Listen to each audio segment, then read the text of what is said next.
Hello everyone, it's Adam here. So in this video we have here the Jesse Luggage R1200GS side luggage racks. These work with the Odyssey system and the new Challenger system, and I'm just obviously stoked to get these in my hands and put them on the bike.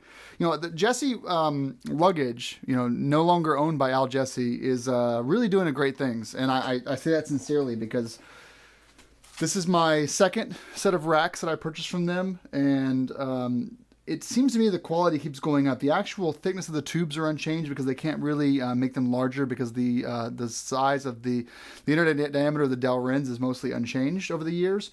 But everything just seems, you know, significantly better. I think they're actually being powder coated now versus being painted, which should hold up better to rust. The mounts here on the sides are significantly thicker in the weld points, and you've just got a nice, it's almost like angled perfectly and stamp angled, and then you've got a much thicker arm here as well along the side of the bike. So I really think that we're seeing a new Jesse Luggage for sure. So what we're going to do in this video, we're just going to be installing the racks on an R1200GS Adventure, and I'm going to assume that you, the end user, have already removed your racks from the bike. Here is our bike right here. So you'll see we have the obviously the OEM subframe coming up, the OEM bucket and luggage rack. We also have the OEM upper luggage grid, OEM upper luggage rack. We have aftermarket seats from Sargent Seats, and we have an aftermarket exhaust. But these are actually going to be fine for this install. The way you remove the stock GSA rack, it's pretty easy. I have a video of it on my channel from back in the day. You've got a solid plate right here that's being held on by the rear pillion pegs. Remove those pillion pegs. I think it's a T40 or T45. Remove the pegs, which is going to require removing your stock exhaust can, unfortunately. And then yank the pegs off, and then remove that rack there. And then you're basically going to be piecemealing your way all the way back into the very rear. The OEM luggage rack also uses two mount points right here. These are T40s. So basically it's hanging off like this with one rear crossbar in the very rear back here that you'll need to remove. I think the whole thing is basically T30s and T40s for the whole removal of the whole thing. So once that's done, you're going to basically have what I have here, where you haven't touched the upper luggage rack yet, but your exhaust can might be off. And the way you remove that is, I think it's a 13 millimeter down the bottom, plus you've got some T15s holding the exhaust heat shield on. You've got a Torx right here, and then you kind of shimmy this off and remove it. Again, there's a video on my channel on how to do that. I just wanted to give you guys the quick high level. The GSA racks are great, but they're thin, and of course they don't work with the Jesse Luggage boxes. The install I'm going to give you will work with the R1200GS and GS Adventure. Just pretend that this upper luggage rack isn't here, and that's pretty much all that's be different for you guys if you're on a regular GS with no luggage rack at all. Okay, let's get started. Jesse Luggage doesn't include instructions in the box, but if you go to their website, everything is there. This gets updated regularly, so it's almost like the latest and greatest install PDF is going to be on their website. One thing I noticed is that this part here appears to be modified slightly. Everything else is the same though. You do lose these nice little GS carve-outs, but the rack itself is pretty much the same as in the pictures. Well, I decided to end up removing the exhaust. It just makes the whole thing come together a little bit easier, and it's out of the way, and it makes getting to these bolts here much nicer too. Just give you an idea what you're working with here. Okay, so for the exhaust side, this is your configuration right here. But you'll notice something's absent here. That's because we have to actually remove these two bolts right here. Not the one with the upper luggage rack, but these two here,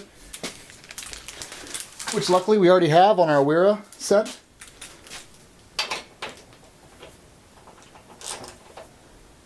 This might be in there pretty good, but don't hit it with any heat because you'll melt the plastic around it. But they do use thread locker for these bolts. And it's likely that this is already off if you removed the GSA racks. Now, as you can see here, this is the passenger or right side bracket, like this. It has the mounts here for the luggage rack. So what we're going to be doing is we're going to be using this bolt and replacing this one. So this bolt comes out, and we're using this one. But for the other side, you're actually going to keep this back in.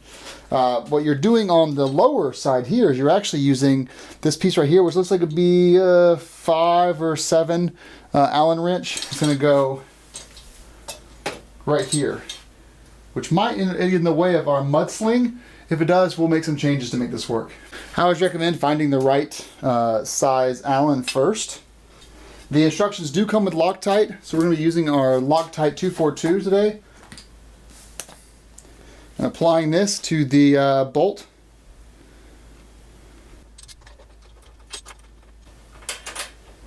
Just get that threaded in there. And then for down here, little Torx to get that out of there. You want this to come all the way out because you're going to need to wrap this around your subframe tube. It's going to interfere with my mud sling from Machine Art Moto. You can see the mud sling right here. And that is now in the way. Have a bit of beer. Just to think about our lives for a second.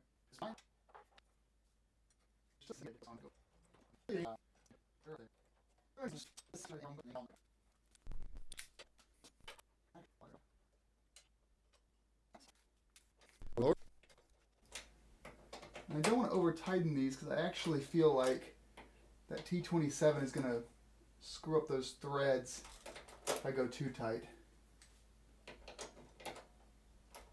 Okay, so now that we've tightened down this upper bolt and these lower 2 bolts, we're going to basically remove, we've got everything still off here. You can actually put the header back on it, or the mufflers back on it if you wanted to, but it makes it easier to get to these 2 bolts here. So we're going to take our number 5 again, and we're going to loosen these up, get those out of there. Just don't lose track of which one's in the front and the rear, just in case. Now, this one has a special spacer here because of the exhaust cutout for the GS. We're going to go ahead and install the rear first. Don't tighten that down yet, just let it hang. Other side, deploy your thread locker. And by the way, Jesse does give you thread locker, I'm just using my own.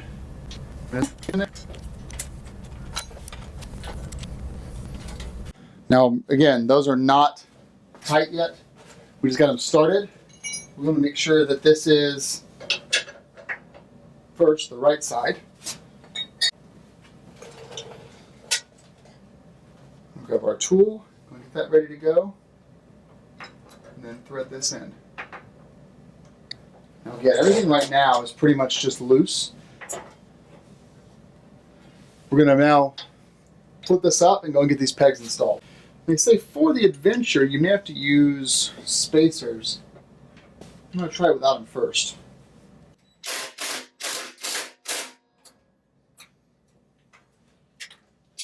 So as you see here, we actually had to take a step back because I wanted to get this back in.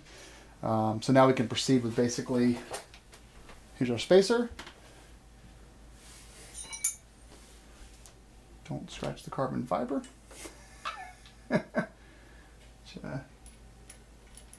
You'd think would be a pretty easy ask. Now this is where our spacer comes into play for getting this through.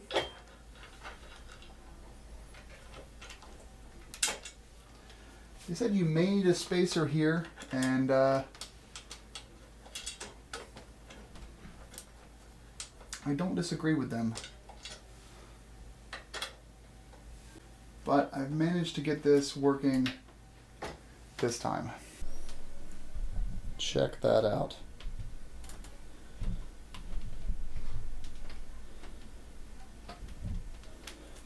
That's beautiful. So everything has thread locker applied to it. I think that's the only way to do this properly. Let's do the other side. Now I do have one concern, and that's around the fitment of the crossbar and how it interacts with the very tight space behind where the Acura can is. But other than that, I think this is a perfectly great install. If you look a little closer here, you'll see what I'm talking about. So there's the back of this here. It's about roughly half an inch to 3/4 of an inch gap. And then up here, this gap is tight, but not touching. Not touching at all. So that's good. Before we start this side, I feel compelled to note that you see that black cylinder with the yellow marking on it. That's my external oil reservoir for the tractive ESA shocks. On the last bike, this was actually installed behind the driver's side Jessie rack. It worked perfectly, but the reason why it's not mounted yet is because I didn't know where the racks would sit. So throughout this install, you're going to see that move from that place to someplace more hidden. Don't be alarmed. It's just a part of this install process for me personally. It's very unlikely your bike will have the exact same setup, but the crash bar itself will do just fine. Of course, step one is going to be removing this rear bolt, which is a T40. So, remove the plastic backing from this. And loosen up these two bolts right here as we did in the past. These two bolts are also getting the thread locker treatment. Just getting those started because we're going to go ahead and tighten down this T40 up here. Well, it's actually the 6mm, I think, isn't it? Yeah, it's actually the 6mm. Just gradually tighten these down piece by piece.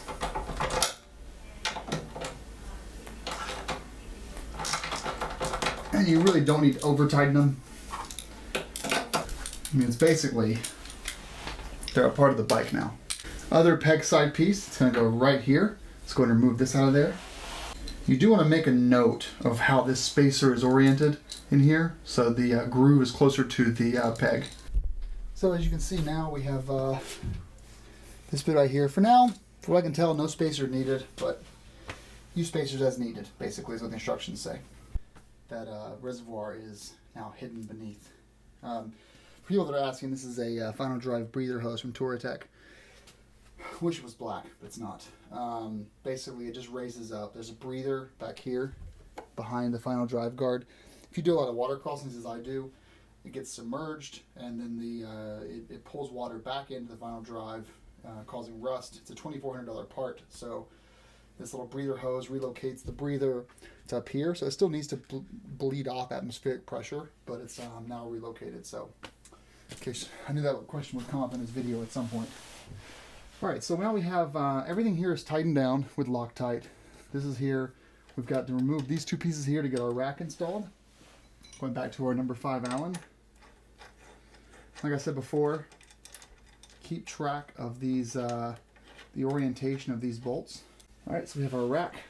You know it's the bottom because this part here is going to be facing forward, right there. That'll work without the spacer. Yeah, we're good there. Press all these bolts with thread locker. I'm using 242 right now, which is the medium strength. That's all you need for stuff that's not structural like this. Don't forget to remove this here. Thread that through.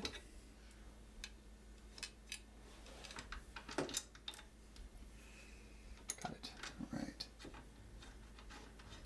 That started, and then finally this one here with the spacer behind. This side's significantly easier if you don't have to worry about the exhaust, so there's less fussing really. I'm changing over to our socket set because it's a little bit faster.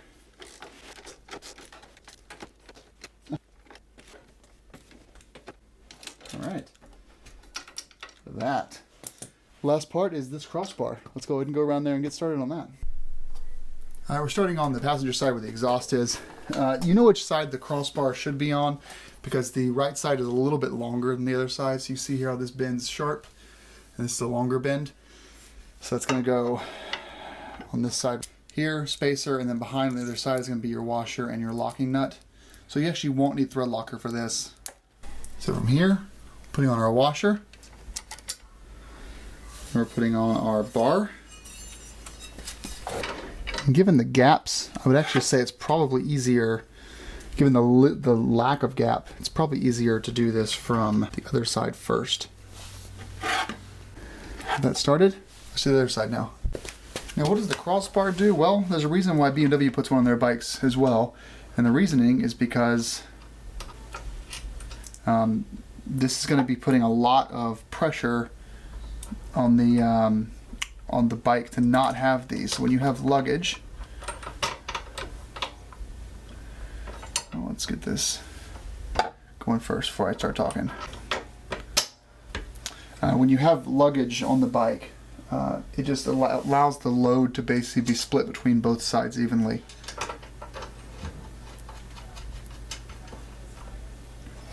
There's your crossbar right there. We're gonna obviously tighten this down and get it to sit up straight. I'm going to assume this is a size 10. So we have our 13 over here and our 6 over here. And that's why you don't need thread locker.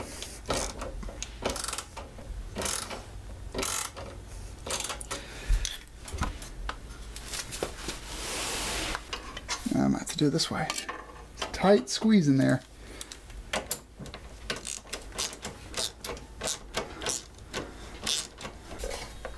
It's still moving, so we need to tighten that down more. Would you look at that? Wow. Beautiful. So okay, your Acura is covered up. But ADV bikes are about function over form. Just look at that though. Wow. Yep.